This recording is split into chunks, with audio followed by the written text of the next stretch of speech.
নমস্কার, আজ বানাবো একটা পাঁচমিশালি সবজির তরকারি। এটা আপনারা ভাত, রুটি বা খিচুড়ির সঙ্গে সার্ভ করতে পারেন। তো শুরু করা যাক আজকের রেসিপিটা। এই রান্নাটায় আপনারা আপনাদের পছন্দ মতো যে কোনো সবজি ব্যবহার করতে পারেন।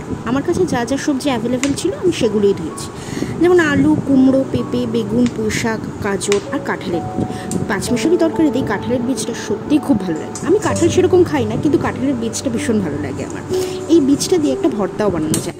তো প্রথমে আমি সবজিগুলোকে ভালো করে ধুয়ে বড় বড় টুকরো করে কেটে রেখেছি, আর সঙ্গে আদাও ঘষে রেখেছি। তারপর একটা কড়াইতে কিছুটা তেল গরম করে ডালের বড়ি ভেজে তুলে রাখবো। তারপর ওই কড়াইতে আরও একটু তেল দিয়ে দেবো তেজপাতা, শুকনো লঙ্কা, পাঁচফোড়ন আর রাঁধুনি।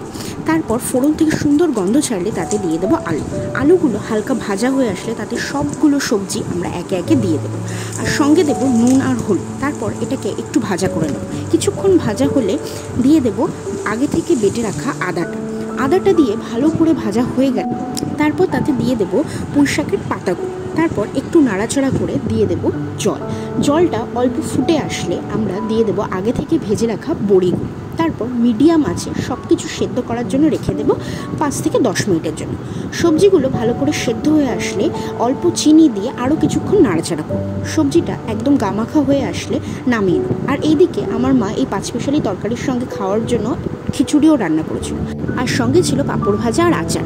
আজকের রেসিপিটা আপনাদের কেমন লাগলো অবশ্যই কমেন্ট বক্সে জানাবেন। লাইক শেয়ার করতে ভুলবেন না।